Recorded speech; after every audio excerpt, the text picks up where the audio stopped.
नववर्षर हार्दिक अभिनंदन जणई मु डॉक्टर क्षीरोद चंद्र बेहरा आजिर अध्याय आरंभ करुछि। दर्शक बंधुगण, विद्यार्थी बंधुगण, 2025 वर्षटी आपण मानकर आशा, आकांक्षा और स्वप्नर पूरणर वर्ष हो। आशा, आकांक्षा, स्वप्न पूरणर वर्ष हो 2025। जगतर नाथ जगन्नाथ निकटरे प्रार्थना करी आपण मानकर आशा से पूरण करंतु। बंधुगण, केवल गोटे कथा कहबी, मनरे आशा बांधिदेले आशा पूरण हुएनी। आशा पूरण करिया पई, स्वप्न पूरण करिया पई आपण मानकु निरलस भावरे कार्य करिया पई पड़ियो। जदि कार्य करंती ताहले फल निश्चय आसीबो, ए आमर विश्वास। एणु ए विश्वास को पुनर्जीवित करने निमित्त आपण मानकु अनुरोध करी, आशा रखंतु, स्वप्न देखंतु एवं से आशा और स्वप्न को पूरण करने निमित्त कर्म रे निजकु नियोजित करंतु। सुकर्म सुफल आनी थाए। याटू मु अधिक किछि कहबी नहीं। गोटे कथा कहबी, सुकर्म सुफल निश्चय आनिबो। सेही आशा बांधी आमे 2025 वर्ष रे आगु को जिबा। आसंतु आपण मानको अनुरोध रे आज आउ एक चमत्कार उपन्यासर कहानी को मु नै आइछि। उपन्यासटी होछि शास्ति। यार लेखक होउचंती विशिष्ट उपन्यासिक, चर्चित उपन्यासिक कानुचरण महांती। 1945 मसीह ए उपन्यासटी रचित होइछि। 1945 मसीह ए उपन्यासटी रचित होइतिले। ए उपन्यासर सामाजिक पृष्ठभूमि होउछि 1866 मसीहार दुर्भिक्ष। 1866 मसीह जो दुर्भिक्ष होइतिला, ओडिया जातिर मेरुदंड भांगी देइतिला। हजार हजार लोक मरी जाइथिले, किछि खाइबा को पाई नथिले। ताहार वास्तव चित्र नै कानुचरण महांती लिखिथिले हावर्ण उपन्यास। हावर्ण उपन्यास को मु आगरू आलोचना करछि, मोर यूट्यूब चैनल रे अछि। जदि कोनोसी बंधु देखि न थांती दया करी देखिबे। हावर्ण उपन्यास रो परवर्ती पर्याय रे कहानी रे आसीछि शास्ति। हावर्ण उपन्यास एवं शास्ति उपन्यास मध्यरे गोटे पार्थक्य होउछि, हावर्ण उपन्यासटी दुर्भिक्ष समयर कथा, शास्ति उपन्यासटी दुर्भिक्ष परवर्ती समयर कथा। एही दुर्भिक्षर पृष्ठभूमि रे दुईटी कथा देखै दियाइछि। दुर्भिक्ष किपरि सामाजिक ढांचा को परिवर्तन करिदिए, दुर्भिक्ष किपरि मनुष्यर असल मनुष्य पड़िया को देखै दिए। तेणु दुर्भिक्ष गोटे पटे मनुष्य पड़िया को चिन्ह दउछि, आउ पटे धनी लोकों को धनी और गरीब लोकों को गरीब कर दउछि। किंतु ये सब पश्चात रे एक अनपद्य प्रेम कहानी टीए उंकी मारिछि। अनपद्य प्रेम कहानी। एपरी प्रेम कहानी एते अनन्य भावरे ओडिया उपन्यास रे रचित होई नाही, जहा शास्त्री होइछि। मूलरू शेष जाए कहानी रो उत्थान पतन मध्यरे प्रेमर संज्ञा, प्रेमर विशालता, पुणी प्रेमर संक्षिप्तता, संकीर्णता अति चमत्कार भावरे कहानी मध्यरे उपस्थापन करुछन्ति। अति मार्मिक कहानी टीए गढ़ी उठन्छन्ति, जार नायक होउछि सनिया, नायिका होउछन्ति धोबी एवं अन्यतम नायिका होउछन्ति कहीं। गोटे गाँ विष्णुपुर, से विष्णुपुर ଚିନ୍ତେଇ ସ୍ୱଇଁ ଅଛନ୍ତି, ତାଙ୍କର ଝିଅ ଧୋବି ଏକମାତ୍ର ସନ୍ତାନ, ଚିନ୍ତେଇ ସ୍ୱଇଁଙ୍କର ସାନ ଭାଇ ନିଧେଇ, ତାଙ୍କର ଦୁଇ ପୁଅ ଭଗବାନ ବା ଭଗୀ, ବିଦ୍ୟାଧର ବା ବିଦେଇ। କିନ୍ତୁ ଧୋବି ହେଉଛି ସମସ୍ତଙ୍କର ଅଳି, ନିଧେଇଙ୍କର ବି ଚିନ୍ତେଇଙ୍କର ବି। ସେଇ ଗାଁରେ ଆଉ ଗୋଟିଏ ପରିବାର ରୁହେ, ବନେଇ ପରିଡ଼ା। ବନେଇ ପରିଡ଼ାଙ୍କର ଦୁଇ ପୁଅ, ଜଣେ ସନିଆ ଆଉ ଜଣେ ମନିଆ, ଗୋଟିଏ କନ୍ୟା କୁନି। ବନେଇ ପରିଡ଼ାଙ୍କର ବାପା କନେଇ ପରିଡ଼ା, ତାଙ୍କର ଦି ଗୁଣ୍ଠ ଜମି ଥିଲା, ଚାଷୀ ଘର। ବନେଇ ପରିଡ଼ା ପରିଶ୍ରମ କରି ସେଇ 2 ଗୁଣ୍ଠ ଜମିକୁ 10 ମାଣ ଜମି କରିଛନ୍ତି। ସେମାନେ ପରିଶ୍ରମୀ, ତାଙ୍କ କ୍ଷେତରେ ସୁନା ଫଳେ ବୋଲି ତାଙ୍କ ଗାଁର ଲୋକ କହନ୍ତି। ସେଇଠି ଚିନ୍ତେଇ ସ୍ୱଇଁ ଏବଂ ବନେଇ ପରିଡ଼ାଙ୍କ ଭିତରେ ସମ୍ପର୍କ ଭଲ ଥାଏ। ତେଣୁ ଧୋବି ଓ ସନ୍ୟା ଭିତରେ ମଧ୍ୟ ଗଭୀର ସମ୍ପର୍କ, ବହୁତ ଭଲ ପାଇବା, ଅପ୍ରମିତ ଭଲ ପାଇବା, ଗଭୀର ଭଲ ପାଇବା। ଚିନ୍ତେଇ ସ୍ୱଇଁ ଜାଣିଛନ୍ତି ଯେ ତାଙ୍କର ଏକମାତ୍ର ଝିଅ ଧୋବି ସନ୍ୟାକୁ ଭଲ ପାଏ। ତେଣୁ ଧୋବିର ପ୍ରସ୍ତାବ ନେଇ ବନେଇ ପରିଡ଼ା ପାଖକୁ ଯାଇଛନ୍ତି, ଧୋବି ସହ ସନ୍ୟାର ବାହାଘର କରିଦେବା। ବନେଇ ପରିଡ଼ା ସେ ପ୍ରସ୍ତାବକୁ ମନା କରିଦେଇଛନ୍ତି। 2ଟି କାରଣରୁ ମନା କରିଛନ୍ତି। ଗୋଟିଏ ହେଉଛି ଚିନ୍ତେଇ ସ୍ୱଇଁଙ୍କର ଅଜା କିପି ଗୋଟିଏ ତନ୍ତିଆଣୀ ଝିଅକୁ ବାହା ହେଇଥିଲେ। ତେଣୁ ତାଙ୍କର ଜାତିରେ ପବିତ୍ରତା ନୁହେଁ। ଏ ହେଉଛି ବନେଇ ପରିଡ଼ାଙ୍କ ମତ। ଦ୍ୱିତୀୟ କଥା, ଧୋବି ଗୋଟେ ଅଲିଅଳ ଲହୁଣୀ ପିତୁଳା ଝିଅଟିଏ। ବନେଇ ପରିଡ଼ାକୁ ଆବଶ୍ୟକ ଗୋଟିଏ ହୃଷ୍ଟପୃଷ୍ଟ ଝିଅ, ଯିଏ କ୍ଷେତକୁ ଯିବ, କାମ କରିବ, ପରିଶ୍ରମ କରିବ, ସେପରି ଝିଅଟିଏ ଦରକାର। ସେ ଗୋଟେ କଣ୍ଢେଇ, ଗୋଟେ ଲବଣୀ ପିତୁଳାକୁ ବୋହୂ କରି ଆଣିବେ କଣ? 2 ଜଣଙ୍କ ଭିତରେ ଘନିଷ୍ଠ ପ୍ରେମ ଥିଲେ ହେଁ ପୁଅର ପ୍ରେମକୁ ବା ଝିଅର ପ୍ରେମକୁ ବନେଇ ପରିଡ଼ା ଅଗ୍ରାହ୍ୟ କରିଦେଇଛନ୍ତି। ଏହି ସମୟରେ ଆସିଛି ଦୁର୍ଭିକ୍ଷ, ଖାଇବାକୁ କେହି ପାଇନାହାନ୍ତି। ବନେଇ ପରିଡ଼ା ଯାଇଛନ୍ତି ଚିନ୍ତେଇ ସ୍ୱଇଁଙ୍କ ପାଖକୁ, ଯେ ମୋର ଜମି ଜମା ସବୁତକ ରଖ, ମୋତେ କିଛି ଧାନ ଦିଅ, ନହେଲେ ମୋ ପରିବାର ଛତ୍ରକୁ ଚାଲିଯିବ। ଚିନ୍ତେଇ ସ୍ୱଇଁ କହିଛନ୍ତି, ନା, ମୋ ପାଖରେ କିଛି ନାହିଁ, ମୁଁ ଦେଇପାରିବି ନାହିଁ, ମୁଁ ଅସହାୟ, ମନା କରିଦେଇଛନ୍ତି। ବନେଇ ପରିଡ଼ାର ଆଗ୍ରହ ଥିଲା ସେଇ ଗାଁରେ ଆଉ ଗୋଟିଏ ପରିବାର ଥିଲେ, ମାଧୋଇ ପରିବାର, ମାଧୋଇ ରାଉତ। ତାଙ୍କର ଝିଅ କଇଁ, ସେ ହୃଷ୍ଟପୃଷ୍ଟ କାମିକା, ତାକୁ ସନ୍ୟା ପାଇଁ ଠିକ କରିବେ, ସେଇଠି ବାହାଘର କରିବେ, କଇଁକୁ ବାହାଘର କରିବେ ସନ୍ୟା ସହିତ। ସେଇ ମାଧୋଇ ରାଉତଙ୍କ ଘରକୁ ଯାଇଛନ୍ତି, ସେଠାରେ ମଧ୍ୟ କିଛି ସାହାଯ୍ୟ ପାଇନାହାନ୍ତି। ତେଣୁ ବାଧ୍ୟ ହୋଇ ବନେଇ ପରିଡ଼ା ଛତରକୁ ଚାଲି ଯାଇଛନ୍ତି। ଛତରରେ ବନେଇ ପରିଡ଼ା ଚାଲି ଯାଇଛନ୍ତି, ସାନ ଭାଇ ମନିଆ ବି ଚାଲି ଯାଇଛି। ବହୁ କଷ୍ଟରେ ସନ୍ୟା ବଞ୍ଚିଛି, କୌଣସି ପ୍ରକାରେ ବଞ୍ଚିକି ସେ ଫେରି ଆସୁଛି ଗାଁକୁ। ଉପନ୍ୟାସଟି ଏଇଠି ଆରମ୍ଭ ହେଉଛି ଏବଂ ବିଭିନ୍ନ ସ୍ଥାନରେ ଫ୍ଲାଶବ୍ୟାକ୍ ଶୈଳୀରେ, ଅତୀତର ବର୍ଣ୍ଣନା ଶୈଳୀରେ, ଫ୍ଲାଶବ୍ୟାକ୍ ଶୈଳୀରେ କାହାଣୀକୁ ବିନ୍ୟାସ କରାଯାଇଛି ବା ବର୍ଣ୍ଣନା କରାଯାଇଛି।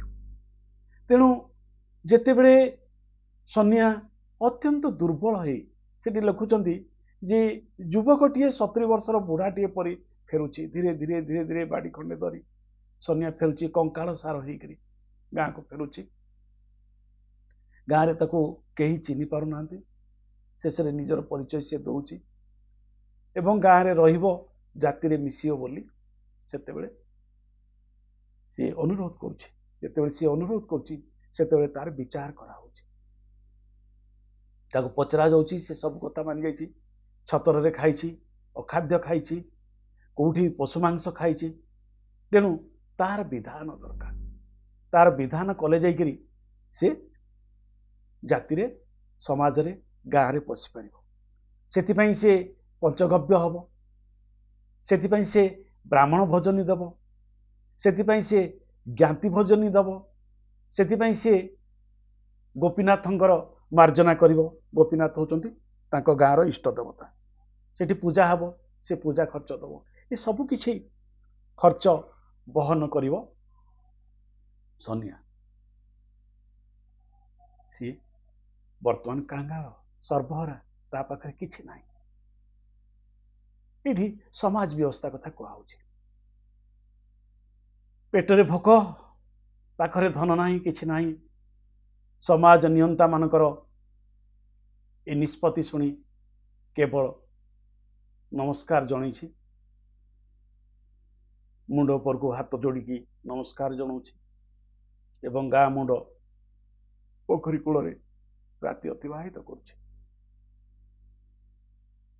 जह्न राति आखि सामने पोखरीर नील जल भावुची सेठी से निजको आत्मसमर्पण करिवो आ बंचिबो कोन पाई का पाई ता पाखरे आउ कोन अर्थ अछि ना आउ संग्राम अछि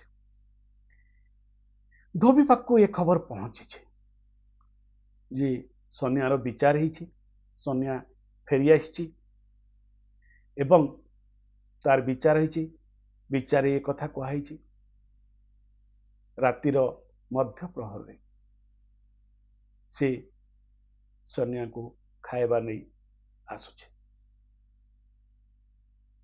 सोनिया को खुई दौचे बंचिबार आश्रय दौचे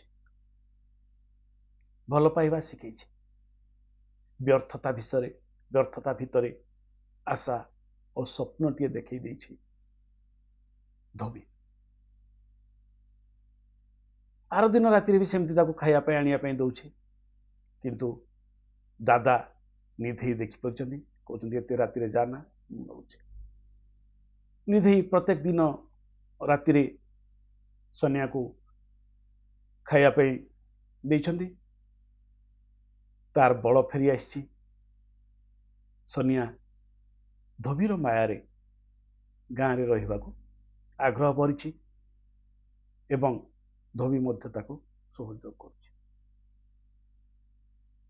सोनिया जाइछि चिंतेश्वरी पाखु निज जमीतक मागिया पाई से जमीतक चिंतेश्वरी जेहेतु चली जाइछंती गाँ मंदिर पाई बंधक नहीं जाइछले किंतु चिंतेश्वरी जमी फेरई ना पाख जमींदार निमपुर जमींदार छोटराय बाबू पाखु जाइछि सेठी किछि मिनती हेछि एवं से गोटे अपंतरा जगह ताकू देइछंती धोबीर आर्थिक सहयोग रे से अपंतरा जगह को जमी करिछि पोखरी करिछि घर तोड़िछि आस्ते आस्ते धोबी ओ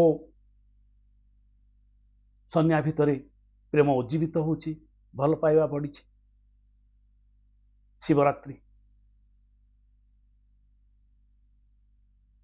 शिवरात्रि टीए आसी गाँव रे शिवरात्रि मंदिर को जाइछि धोबी विधवा हेले पूजा करुछि एवं छपी छपी अंधार राति रे सोनिया घर को आसी मंदिर रे से सोनिया को पाई नहीं तेणु सोनिया घर को आसी अति मार्मिक से वर्णना प्रेम कौन से वर्णना है सोनिया पाखु जाइकी पाखरे बसुची सोनिया एकुटिया अच्छी ता घरे ବିଲେଇଟିଏ ସହିତ ଖେଳୁଛି। ସେଇଠି ଧୋବି ତା ପାଦ ଧରୁଛି, ତାକୁ ଆଗକୁ ବଢିବା ପାଇଁ ସାହାଯ୍ୟ କରୁଛି। ସେ ସେଇଠି ଦଉଛି ତାକୁ ଆର୍ଥିକ ସାହାଯ୍ୟ, ଆଉ ଥରେ ଦଉଛି। ସେ ଆର୍ଥିକ ସାହାଯ୍ୟରେ ସିଏ ଦଉଛି 5ଟି ଟଙ୍କା 25ଟି ସୁନା ମୋହର, ଏବଂ ଇଙ୍ଗିତରେ କହୁଛି ଯେ ତୁ ମଣିଷଟିଏ ହୁଅ, ସମାଜରେ ପ୍ରତିଷ୍ଠା ପା, ଏବଂ ହୁଏତ ତୋର ମୋର ସମ୍ପର୍କ ଆଗକୁ ବଢିବ। ଏମିତି ଗୋଟେ ଆଶ୍ୱାସନା କରୁଛି। ଏବଂ ତାରି ଆଶ୍ୱାସନାରେ, ତାରି ପ୍ରବର୍ତ୍ତନରେ ଜାତି ହେଇଛି, ପୋଖରୀ ଖୋଳିଛି, ସବୁ କିଛି ପ୍ରତିବନ୍ଧକକୁ ସିଏ ଅତିକ୍ରମ କରିଯାଉଛି। ସବୁକିଛି ପ୍ରତିବନ୍ଧକକୁ ଅତିକ୍ରମ କରିଯାଉଛି ଏବଂ ଗାଁରେ ମଧ୍ୟ ପ୍ରତିଷ୍ଠିତ ହେଉଛି। ଚିନ୍ତେଶ୍ୱରୀ ମଧ୍ୟ ତାକୁ ସମ୍ମାନ ଦେଉଛନ୍ତି। ସବୁକିଛି ଆଗେଇ ଯାଇଛି। ଯେତେବେଳେ ଏ ସବୁକିଛିର ଉଚ୍ଚତମ ପର୍ଯ୍ୟାୟକୁ ପହଞ୍ଚିଛି, ସାମାଜିକ ପ୍ରତିଷ୍ଠାର, ସନ୍ନ୍ୟାର ସମାଜରେ ଜଣେ ହେଇ ଠିଆ ହେଉଛି, ସେତେବେଳେ ସେ ଚାହିଁଛି ଘର କରିବା ପାଇଁ। ଧୋବି ଯେଉଁ ସ୍ୱପ୍ନଟି ତାକୁ ଦେଖେଇଥିଲା, ସେ ସ୍ୱପ୍ନକୁ ସାର୍ଥକ କରିବା ପାଇଁ ସେ ପୁଣି ସାବିତ୍ରୀ ଅମାବାସ୍ୟା ଦିନ, ସେ ଥିଲା ଶିବ ଚତୁର୍ଦ୍ଦଶୀ, ସାବିତ୍ରୀ ଅମାବାସ୍ୟା। ହଁ, ଏହା ଭିତରେ କ'ଣ ହେଇଛି ନା, ଯେତେବେଳେ ବନେଇ ପରିଡ଼ା ନିଜ ପରିବାରକୁ ନେଇକି ଛତରକୁ ଚାଲି ଯାଇଛନ୍ତି, ରାସ୍ତାକୁ ଓହ୍ଲେଇ ଯାଇଛନ୍ତି, ସେତେବେଳେ ଯେତେବେଳେ ଜାଣିଲେ ଯେ ଚିନ୍ତେଶ୍ୱରୀ ସନ୍ନ୍ୟା ସହିତ ଧୋବିର ଆଉ ବାହାଘର ହେବାର ନାହିଁ, ସେତେବେଳେ ଧୋବିର ବାହାଘର କରିଦିଆଯାଇଛି ଦୁର୍ଗାପୁର ଜମିଦାର ଜିତେଇ ନାୟକଙ୍କ ନାମ, ଜିତେଇ ନାୟକଙ୍କ ପୁଅ ନିତେଇ ନାୟକ ସହିତ। ଯେତେବେଳେ ଦୁର୍ଭିକ୍ଷ, ଅତି ଚମତ୍କାର ଭାବରେ ସେ ବର୍ଣ୍ଣନା, ଯେତେବେଳେ ଦୁର୍ଭିକ୍ଷ, ଯେତେବେଳେ ଲୋକମାନେ ଖାଇବାକୁ ପାଉନାହାନ୍ତି, ମରି ଯାଉଛନ୍ତି, ଅନ୍ନଛତ୍ର ଚାଲିଛି, ଘାସ ପତ୍ର ବି ମିଳୁନି ଲୋକମାନଙ୍କୁ ଖାଇବା ପାଇଁ, ହଇଜାରେ ମରି ଯାଉଛନ୍ତି। ଯୋଉଠି ଅନ୍ନଛତ୍ର ହଉଛି ସେଠି ଏତେ ଖାଇ ଦଉଛନ୍ତି ଯେ ହଇଜାରେ ମରି ଯାଉଛନ୍ତି, ପାଣି ଅଭାବରେ ମରି ଯାଉଛନ୍ତି। ସେଇଭଳି ସମୟରେ ଧୋବିର ବାହାଘର ହଉଛି ଏବଂ ଧୋବି ଦେଖିଛି ଯେ ସନ୍ନ୍ୟା କିପରି ଗଲାବେଳେ ତାକୁ କରୁଣ ଆଖିରେ ଚାହିଁଛି। ଆମର ବିଭାଘର ହେଇପାରିଲାନି ବୋଲି ସନ୍ନ୍ୟା ବି ମନ ଦୁଃଖ କରିଛି। ସେଠି ଦେଖି ଦିଆଯାଉଛି ଯେ ବଂଶ ଆଭିଜାତ୍ୟ ଏତେ ବଡ଼ ଯେ ସନ୍ନ୍ୟା ପରି ଗୋଟେ ଯୁବକ ମଧ୍ୟ ବାପାଙ୍କ ନିଷ୍ପତ୍ତିର ପ୍ରତିବାଦ କରିପାରୁନି, ଏକଥା ବି ଦେଖି ଦିଆଯାଇଛି। ଏବଂ ସେଇ ଦୁଃଖଦ ଭରା ଘଟଣାକୁ ଧୋବି ମନେ ମନେ ଭାବି ନିଜ ସ୍ୱାମୀକୁ କହୁଛି ଯେ ଆମେ ଅନ୍ନଛତ୍ରଟେ ଖୋଜିବା ଏବଂ ଦୁଃଖୀ ଦରିଦ୍ରଙ୍କ ସେବା କରିବା। ନିଜ ପତ୍ନୀଙ୍କ ଅନୁରୋଧରେ ନିତେଇ ନାୟକ, ଶ୍ୱଶୁର ଜିତେଇ ନାୟକ ଅନ୍ନଛତ୍ର ଖୋଲିଛନ୍ତି। ବହୁ ଲୋକ ଆସି ଖାଉଛନ୍ତି ଅନ୍ନଛତ୍ରରେ ଏବଂ ଧୋବି ଭାବୁଛି ଯେ କେବେ ସନ୍ନ୍ୟା ଯଦି ଆସିଯିବ, ସନ୍ନ୍ୟା ଭାଇକୁ ମୁଁ ଟିକେ ଦେଖି ଦିଅନ୍ତି। ତେବେ ସେଇ ଅନ୍ନଛତ୍ର କାଳ ହେଇଛି, ହଇଜା ବ୍ୟାପିଛି, ସେଇ ହଇଜାରେ ତା ସ୍ୱାମୀ ମୃତ୍ୟୁବରଣ କରିଛି। ତେଣୁ ଯେତେବେଳେ ସନ୍ନ୍ୟା କଙ୍କାଳଟିଏ ହୋଇ, ସର୍ବହରାଟିଏ ହୋଇ ଗାଁକୁ ଫେରୁଛି, ସେତେବେଳେ ଧୋବି 16 ବର୍ଷରେ ବିଧବାଟିଏ ହୋଇ ସେଇ ଗାଁକୁ ଫେରୁଛି। ତେଣୁ ଏଇଠି ଯୋଉ ଦୁଇ ପକ୍ଷ କଥା କୁହାଉଥିଲା, ଜଣେ ଦୁର୍ଭିକ୍ଷରେ ସର୍ବହରା ହେଇଯାଇଛି, ଆଉ ଜଣେ ଦୁର୍ଭିକ୍ଷରେ ନିଜର ସଧବାପଣ ହରେଇ ବିଧବା ହେଇଛି ଏବଂ ଦି ଜଣ ଯାକ ବିଜାତି ହେଇ ଫେରୁଛନ୍ତି ଦୁର୍ଗାପୁରକୁ, ବିଷ୍ଣୁପୁରକୁ। ତେଣୁ ସେଇ ସାବିତ୍ରୀ ଅମାବାସ୍ୟା ଦିନ ବିଧବା ହେଲେ ବି ବ୍ରତ ରଖୁଛି ଦୁର୍ଗାପୁରରେ। ସନ୍ନ୍ୟା ସେଇ ସାବିତ୍ରୀ ଅମାବାସ୍ୟା ଦିନ ଚାହୁଁଛି ନିଷ୍ପତ୍ତି ନେବା ପାଇଁ ଏବଂ ସେ ଯାଉଛି ଦୁର୍ଗାପୁରରେ, ଯୋଉଠି ଧୋବି ଅଛି ନିଜ ଶ୍ୱଶୁର ଘର ଜମିଦାରରେ। ସେମାନେ ରାତିରେ କଥାବାର୍ତ୍ତା ହେଉଛନ୍ତି ଏବଂ ସେଇ କଥାବାର୍ତ୍ତାର ଯାହା ନିଷ୍ପତ୍ତି ହେଇଛି ସେ ନିଷ୍ପତ୍ତିରେ ଧୋବି ଏହା କହୁଛି ଯେ ମୁଁ ହୁଏତ ସେଦିନ ଭୁଲ ସ୍ୱପ୍ନଟିଏ ଶିବରାତ୍ରିରେ ଦେଖିଦେଲି, ଆମ ବିବାହ ସମ୍ଭବ ନୁହେଁ, ଆମ ବିବାହ ସମ୍ଭବ ନୁହେଁ। ସନ୍ୟା କୌଣସି ପ୍ରତିବାଦ କରିନାହିଁ, ଧୋବିର ନିଷ୍ପତ୍ତିକୁ ସେ ମାନି ନେଇଛି ଏବଂ ଧୋବିର ନିଷ୍ପତ୍ତିକୁ ମାନି ନେଇ ସେ ପ୍ରଥମେ ଯାଇଛି ସେଇ ଗାଁରେ, ଧୋବିର ଶ୍ୱଶୁର ଘର ଗାଁରେ। ସେଇଠି ରହିଛି ପୁନି, ଯିଏ ମଧୁ ବାଉରୀକୁ ବାହା ହେଇଛି। ମଧୁ ବାଉରୀ ହଉଛି ଧୋବିର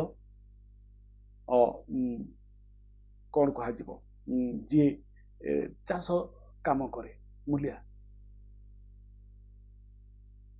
ପୁନି ଗୋଟେ ଦୁର୍ଭିକ୍ଷରୁ ଭାଇ ବାପା ସବୁ ଭିନ୍ନ ହେଇଛନ୍ତି, ଦୁର୍ଭିକ୍ଷରେ କିଏ କୁଆଡେ ଯାଇଛନ୍ତି। ପୁନି ଗୋଟେ ଛତରରେ ଖାଇ ଫେରୁଛି, ବର୍ଷା ହେଇଯାଇଛି, କୁଆଡେ ଚାଲିକି ଯାଇପାରୁନି, ଦୁର୍ବଳ ଦେହ। ସାମ୍ନାରେ ବଡ ବଡ ହେଟା ବାଘ ତାଙ୍କୁ ଖାଇବା ପାଇଁ ଆସୁଛନ୍ତି। ଏହି ସମୟରେ ମଧୁଆ ସେମାନଙ୍କ କବଳରୁ ପୁନିକୁ ବଞ୍ଚଉଛି, ନିଜ ଘରକୁ ନଉଛି, ନିଜ ଘରେ ତାର ସେବା ଶୁଶ୍ରୂଷା କରୁଛି ଏବଂ ଯେତେବେଳେ ଭଲ ହେଇଯାଉଛି ସେତେବେଳେ କହୁଛି ଯା ତୋ ଘରକୁ ଯା। ପୁନି କହୁଛି ମୋ ଘର କୋଉଠି, ମୁଁ ଏଇଠି ବଞ୍ଚିଛି, ତମେ ବଞ୍ଚେଇଛ, ଏଇଟା ମୋର ଘର। ସେଇଠି ପୁନି ମଧୁଆ ବାଉରୀକୁ ବାହା ହେଇଛି, ଅର୍ଥାତ୍ ଜଣେ ଖଣ୍ଡାୟତ ଘରର ଝିଅ ଗୋଟେ ହରିଜନକୁ ବାହା ହଉଛି। ସନ୍ୟା ସେଇ ପୁନି ପାଖକୁ ଯାଉଛି, ଯେତେବେଳେ ପ୍ରଥମେ ପୁନି ପାଖକୁ ଯାଉଛି, ଯେତେବେଳେ ଧୋବି ମନା କରିଦଉଛି ଯେ ଆମ ବିବାହ ସମ୍ଭବ ଏବଂ ପୁନିର ପୁଅକୁ ଗେଲ କରୁଛି। ପୁନି ବ୍ୟସ୍ତ ହେଇ ପଡୁଛି ଯେ ତୁ କାହିଁକି ମୋ ଘରକୁ ଆସିଲୁ, ମୁଁ ତ ଅଜାତି ହେଇଯାଇଛି, ମୁଁ ତ ହରିଜନ ହେଇଯାଇଛି, ମୁଁ ତ ଅଛବ ହେଇଯାଇଛି, ତୁ ଅଛବ ହେଇଯିବୁ, ତୁ ତ ଫେରି ପାଇଛୁ ତୋର ଜାତିଆଣ, ତୁ ତ ସମାଜରେ ପ୍ରତିଷ୍ଠିତ ହେଇଛୁ, ତୁ ଭାଇ ଯା, ପଳେଇ ଯା। ସେ ଫେରି ଆସିଛି, ନିଜ ଘରକୁ ଫେରି ଆସିଛି ସନ୍ୟା। ଏପଟେ ଧୋବି ମନରେ ବେଦନା ଜାଗ୍ରତ ହୋଇଛି ଏବଂ ଧୋବି ବୋଉ ଏଠି ଗୋଟେ ଗୁରୁତ୍ୱପୂର୍ଣ୍ଣ ଚରିତ୍ର ଭାବରେ ଦେଖା ଦଉଛନ୍ତି। ଏପର୍ଯ୍ୟନ୍ତ ଧୋବି ବୋଉ ଗୋଟେ ନିଷ୍ପୃହ ଚରିତ୍ର ଭିତରେ ଥିଲେ, କେବଳ ବୋଉଟି ଏଇଠି ଶିବରାତ୍ରି ପରେ ପରେ ଯେତେବେଳେ ଦେଖୁଛନ୍ତି ଯେ ଧୋବିର ଦେହ ଖରାପ ହେଉଛି, ଆହୁରି କଙ୍କାଳ ସାର ସେ ହେଇଯାଉଛି, ଅସ୍ଥିରତା ଭିତରେ ଜୀବନ ବିତୁଛି, ବୋଉଟିଏ ମାଟିଏ ଝିଅର ବେଦନା ଭାବନା ବୁଝିପାରେ। ସେ ଜିଦ୍ ଧରୁଛନ୍ତି, ଧୋବି ବୋଉ ଜିଦ୍ ଧରୁଛନ୍ତି ଯେ ସନ୍ୟା ସହିତ ଧୋବିର ବାହାଘର କରିଦେବେ। ନିଧେଇ କହୁଛନ୍ତି, ନିଧେଇ ହଁ କହୁଛନ୍ତି, କିନ୍ତୁ ଧୋବି ବୋଉ ଜାଣିଛନ୍ତି ଯେ ନିଧେଇଙ୍କ ଦ୍ୱାରା ଏହା ସମ୍ଭବ ନୁହେଁ। ତାଙ୍କର ଦେହ ଖରାପ ହେବାରେ ଲାଗିଛି, ଚିନ୍ତେଇ ଶୋଇ ଆସିଛନ୍ତି। ଚିନ୍ତେଇ ଶୋଇକୁ ମଧ୍ୟ ସେ କହିଛନ୍ତି ଯେ ତମେ ଧୋବି ସହିତ ସନ୍ୟାର ବାହାଘର କରିଦିଅ।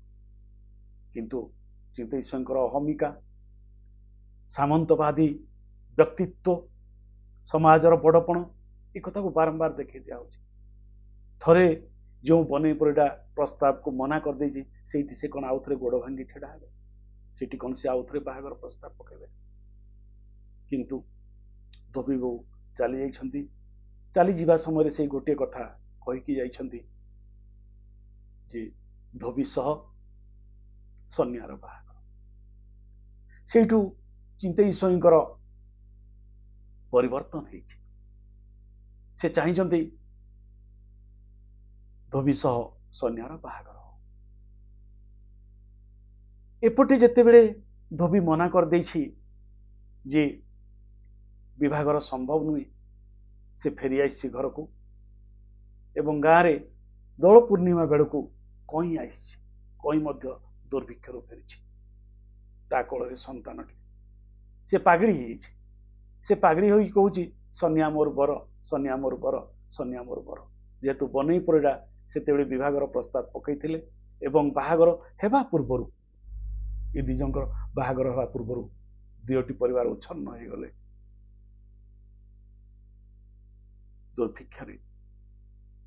ଦୁର୍ଭିକ୍ଷରୁ ଫେରିଲା ବେଳକୁ ସେ ପାଗେଳି ହେଇଯାଇଛି, ଯୌନ ନିର୍ଯାତିତା ହେଇଛି, ତାଙ୍କୁ ବଳାତ୍କାର କରାଯାଇଛି କଇଁକୁ ଖାଇବା ପାଇଁ ଦେଇକି, ଏବଂ ସେ ଗୋଟେ ପୁତ୍ର ସନ୍ତାନର ଜନ୍ମ ନେଇଛି।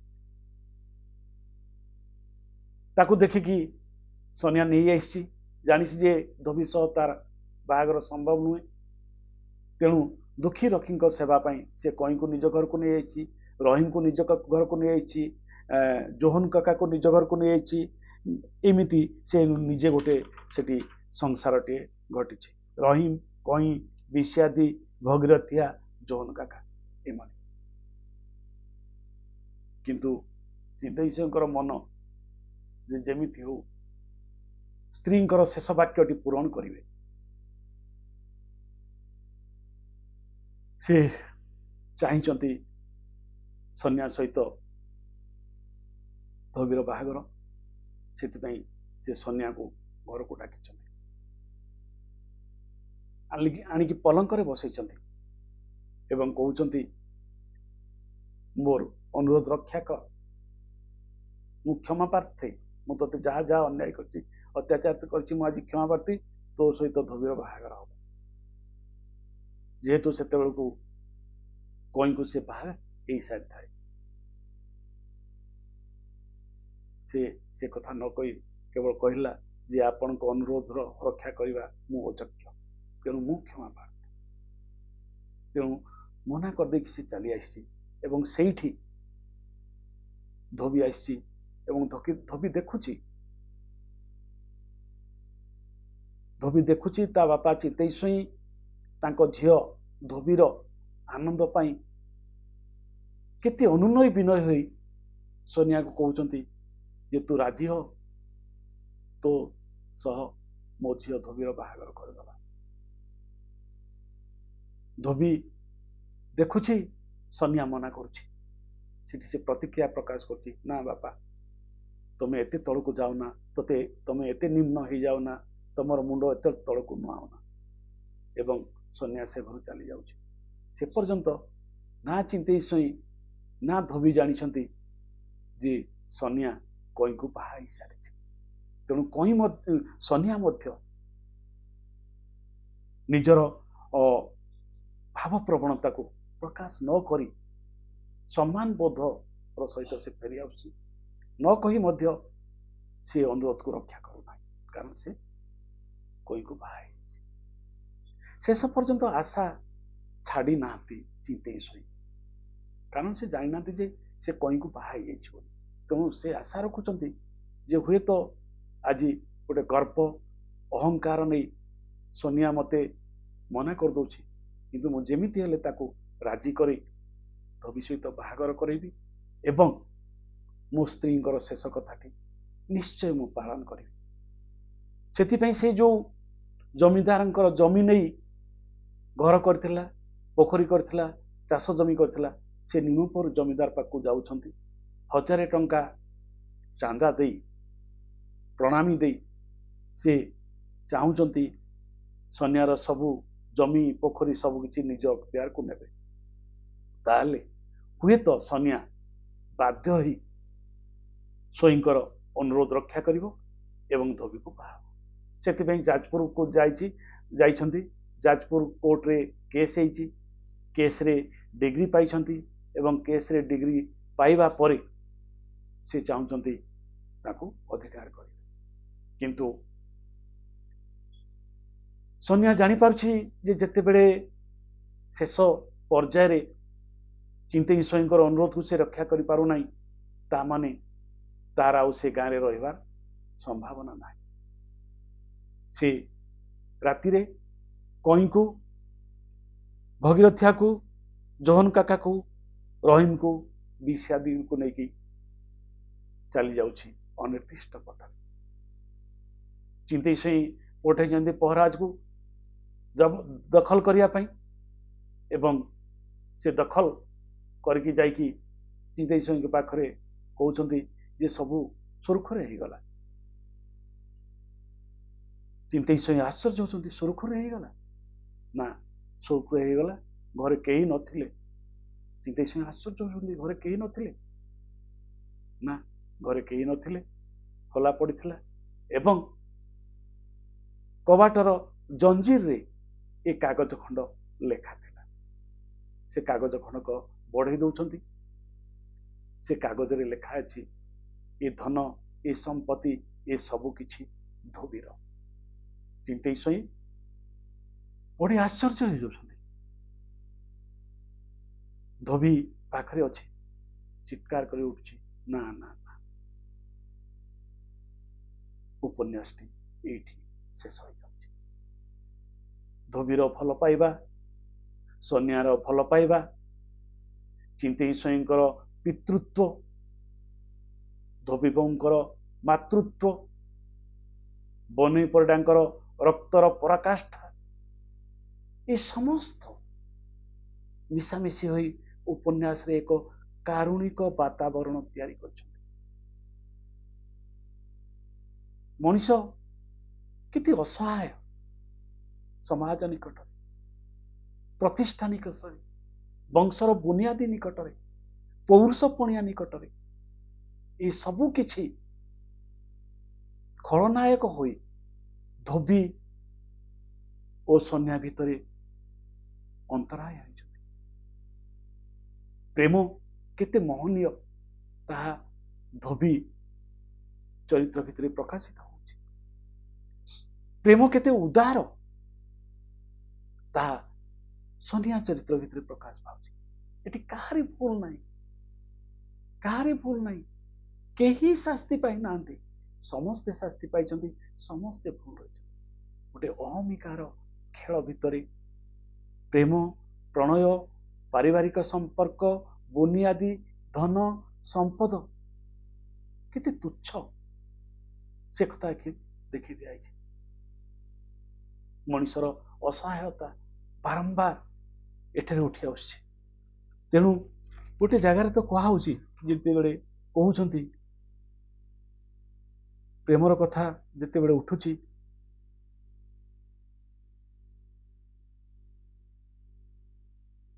ଧୋବିର ଆଖିରେ ଲୁହ ଦେଖିଛନ୍ତି, ସେ ମନର ଦୁଃଖ ବୁଝିଛନ୍ତି।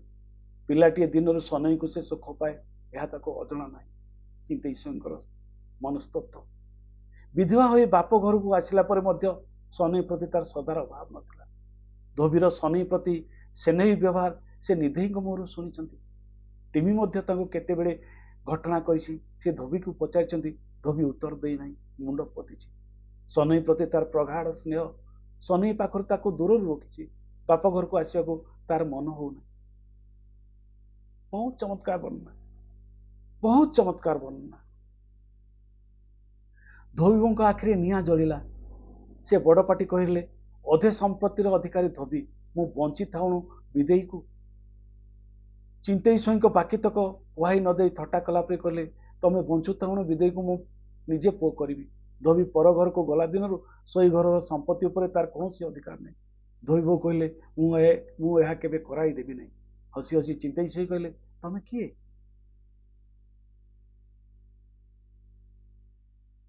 ଥଟ୍ଟା କଲା ପରି ଚିନ୍ତେଇ କହିଲେ, ସତେ ସତେ ଏତେ ବଡ଼ ପ୍ରତିଜ୍ଞା କରୁଛ? ଧୋବିକୁ ଛତର ଖିଆ ହାତରେ ଦେଇ ମୋର ଉପର ମୁହଁ ତଳକୁ କରି ତମେ ସ୍ୱଇଁ କୂଳରେ କାଢ଼ି ପଡ଼ିବ? ନା ନା, ସେପରି ପାଗଳାମି କର ନାହିଁ। ଏକା ଫୁଙ୍କରେ ପୁଣି ତୁମର ସନଇକୁ ଏ ଗାଁରୁ ଉଡ଼େଇ ଦେବିଟି? ଗରିବଟା କେତେ କଷ୍ଟରେ ଘର ଖଣ୍ଡେ କରିଛି, ଜମି ଦିମାଣ କରି ପେଟ ପୋଷିଛି, ଜାଣି ଜାଣି ତାର ଅନିଷ୍ଟ କର ନାହିଁ। ଅତି ମୁଲାୟମ ଭାଷାରେ, ଅତି ପ୍ରେମ ବିଗଳିତ ଭାବରେ ଉପନ୍ୟାସଟି ରଚିତ ହୋଇଥିବାରୁ ଏ ଉପନ୍ୟାସଟି ଯେକୌଣସି ପାଠକ ହୃଦୟକୁ ସ୍ପର୍ଶ କରେ। ସେଥିପାଇଁ ଧୋବି ଏକ ଉଜ୍ଜଳ ଅମଳିନ ଚରିତ୍ର ପରି ପାଠକ ହୃଦୟରେ ସର୍ବଦା ଉଦ୍ଭାସିତ ହୁଏ।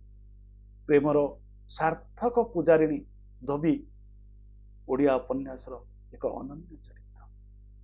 କାହ୍ନୁ ମହାନ୍ତିଙ୍କର ଲେଖାରେ ସେ ଏକ ମୂର୍ତ୍ତିମନ୍ତ ଦେବୀ। ସେଇ ଦେବୀ ଚରିତ୍ରଟି ପ୍ରେମକୁ ଚିରଦିନ ଓଡ଼ିଆ ଉପନ୍ୟାସରେ ଉଦ୍ଭାସିତ କରିବ। ବନ୍ଧୁଗଣ, ଏ ଥିଲା ଶାସ୍ତି ଉପନ୍ୟାସର କାହାଣୀ।